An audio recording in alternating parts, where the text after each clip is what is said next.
An introduction to articles in English. Articles are easy, right? It's either a with its variant an, the, or nothing. But no, it's not easy. There are very many situations where you can choose one or the other, and your choice changes the meaning of the sentence. Let's open the discussion by examining the first paragraph of the reading for this module. The 7 New Wonders of the World. You know that articles in English come in front of nouns. Let's first see how many nouns there are. They are underlined. The text is on the next slide. The 7 New Wonders of the World. In 2000, a Swiss foundation launched a campaign to determine the 7 new wonders of the world. Given that the original 7 wonders list was compiled in the 2nd century BCE and that only one entrant is still standing, the pyramids of Giza, it seemed time for an update. And people around the world apparently agreed, as more than 100 million votes were cast on the internet or by text messaging. The final results, which were announced in 2007, were met with cheers as well as some jeers. A number of prominent contenders, such as Athens' Acropolis, failed to make the cut. Do you agree with the new list? There are 25 nouns. Now look at the red numbered article. There are only 14. 11 nouns have no article. And you want to tell me that this is easy? Let's take the text sentence by sentence. Here's the first sentence. In 2000, a Swiss foundation launched a campaign to determine the new 7 wonders of the world. How do I know that this is a sentence? It's a sentence because it begins with a capital letter and ends with a period.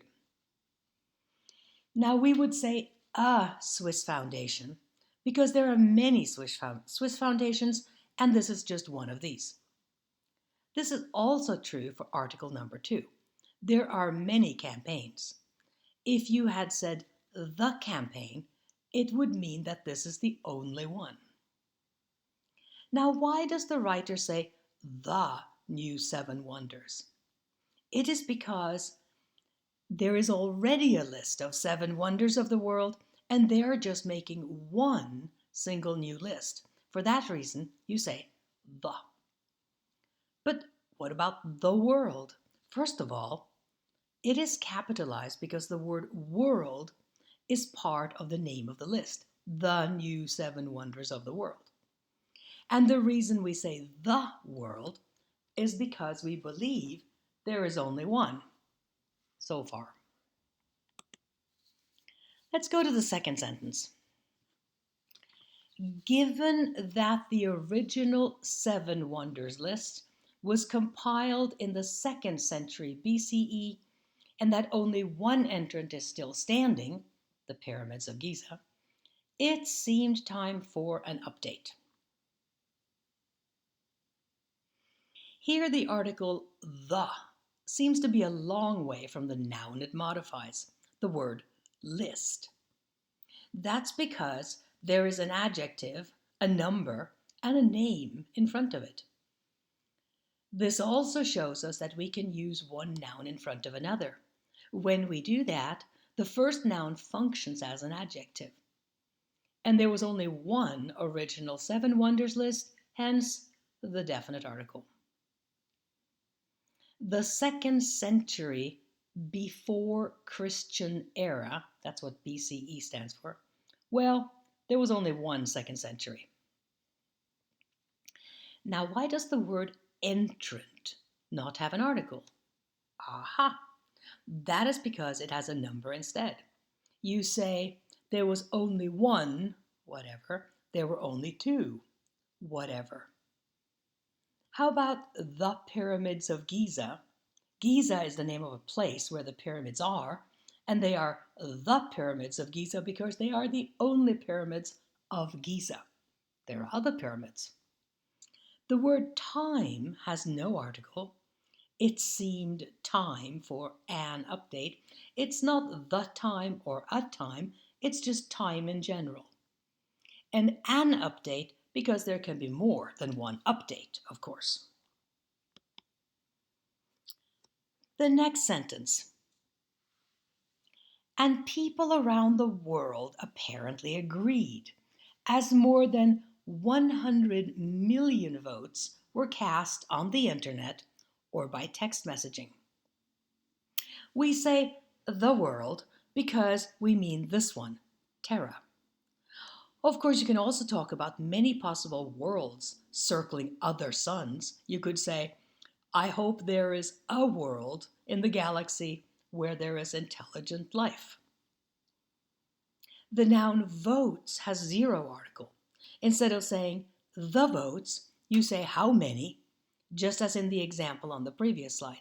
We say the internet because we mean the specific internet that we have on this globe, and we even capitalize it to show that we mean it as a name, like John. Text messaging is an example of a noun modifying another noun. Gerunds are nouns. We have no article because we mean it in a generic sense. There will be more about this at the end of this video. Now we find a rather long sentence. The final results, which were announced in 2007, were met with cheers as well as some jeers. A number of prominent contenders, such as Athens Acropolis, failed to make the cut. I'm sure you understand why the final result should have the definite article. But what about cheers and jeers? Those two nouns are plural. We have two choices with plurals, either the definite article or zero article. We use the definite article when we mean a specific group of things, such as the final results. We use zero article when we don't mean specific jeers or cheers, but cheers and jeers in general. Now we have the expression a number of with a plural noun. A number of something means several of the somethings. So when we say a number of people, we mean many people. In this example, we have a number of prominent contenders. Now, Athens is the name of a city, so it is capitalized and has zero article. It is the same with the name Acropolis. But that last article, the cut, is different. There are several such idiomatic expressions with the article the, such as to make the cut, to be selected, to spill the beans, to tell a secret, to be under the weather, to be sick, to hit the sack, to go to bed, to face the music, to accept responsibility. These are idiomatic expressions, and we have, of course, like any language, lots and lots of these. Finally, here's the last sentence. It's a question. Do you agree with the new list? Regarding articles, this one is easy. It's a specific list of the 7 new wonders. It has specific reference. Let's look at a few uses of the definite article on the next slide. We will be talking about specific and generic reference. Specific means you can point to it. You know which one it is. Then generic means in general. Grrr, here's a lion. You can say all these 3 sentences. You can say, a lion is an animal, the lion is an animal, or lions are animals. When you say a lion, you mean there are many lions, and any one of them is an animal. When you say the lion, you are referring to one member of the group and you are making a definition. The meaning is the same. You can also make a definition with a definite article and the plural and say, lions are animals. They all mean the same thing. Oh my goodness. Let's look at the difference between definite and indefinite, countable and non-countable, and singular and plural. You have learned before in this class that nouns can be countable or non-countable. Let's see how we use articles with both kinds of nouns. So when we are definite, we know exactly which one we are talking about. They can be count or non-count. The chair, singular, means one specific chair. The furniture, furniture is non-countable, means specific furniture. In plural, of course, we can say the chairs, but there is no plural of a non-countable noun. The indefinite way of talking about it, a countable noun like chair, you can say a chair. There is a chair in the room, a chair. Or non-countable, there is furniture in the room. If we have indefinite plural, we just say chairs. Chairs are good to sit in. There is no indefinite plural of a non-countable noun. Of course, they cannot be counted. Basically, what you're talking about in deciding whether to use a definite article is whether we have shared knowledge. For example, if I say, "Isn't the chair lovely?"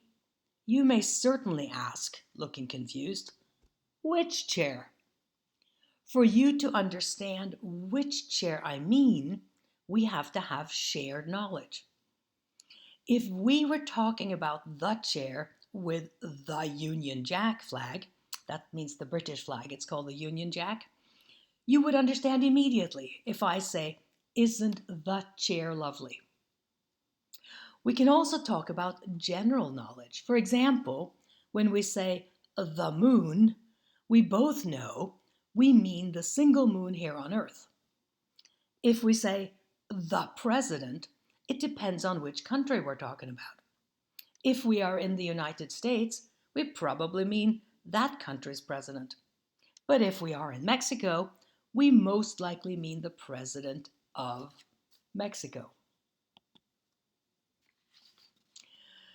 Phew! And that's only a little taste of the complicated world of articles in English. Ask me questions. Let's have a conversation. Questions are good. All questions are good.